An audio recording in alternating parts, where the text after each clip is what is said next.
Early Monday morning, Memphians woke up to a devastating headline that the Clayborn Temple downtown had burned down. A big fire. You can see the video here.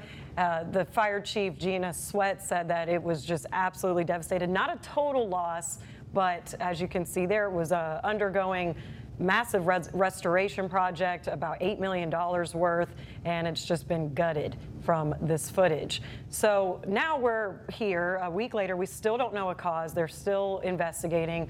I believe there's federal help too. The ATF is in town, as well as MPD and all the crews and other agencies trying to figure out how this happened.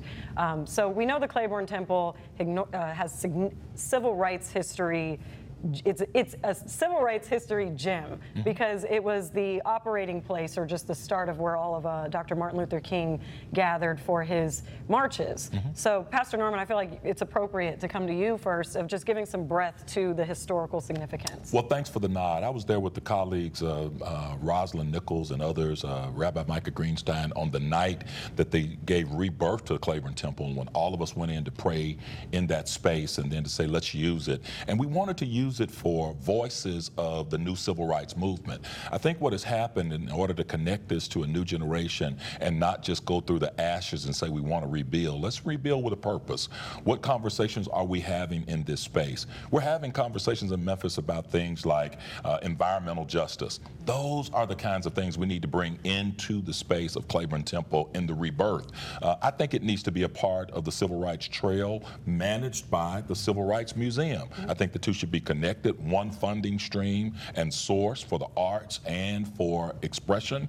Things like Black maternal health. We ought to be talking about these things so that a new generation will find value in this icon of the civil rights movement. Civil rights are still going on. We just need to give new voices an opportunity to speak. Yes, most definitely. Worth, do you have a comment? The fire is a tragedy of something we've lost, but I hope people take the opportunity, if they hadn't been paying attention before, to the message that was shared at Clayborn, to go online, to go on YouTube, and to hear that mountaintop speech.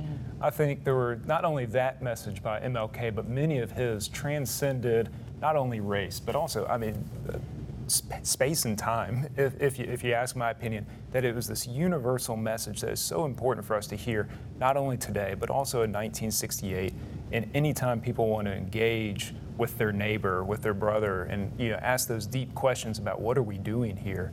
I think there are answers that can be found in the past, and many of them were spoken in Clayborn, and I hope people will take the opportunity to go back through some of its history. Otis, a lot of officials and a lot of people who were here to live the experience of seeing the Clayborn Temple in its heyday spoke out about the importance. But how do we get younger generations to care about why it's an important staple to keep alive in Memphis? Well, that's a great question to ask, and I think Keith touched on some of it. We have to change our conversations in the venues that we have these conversations, whether it's in churches, whether it's even in schools, community centers, community meetings, wherever it is. We have to include the voices of young people a whole lot more, help them to understand just how important it is to recognize the history that this city has gone through, and why it's so important to keep that legacy alive for people to understand, and then use those places, just as Keith said, to talk about and deal with the current issues that we have, civil rights, human rights, and all those other things.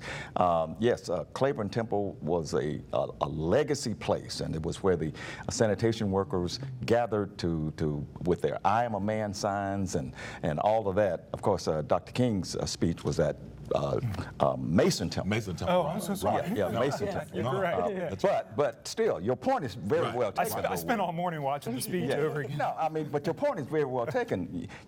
I conflate it all together. Right. And so all of it is part of the history of that period of time, and we just can't lose that. And it's a community-wide, even a nationwide effort to make sure that we preserve this. Okay.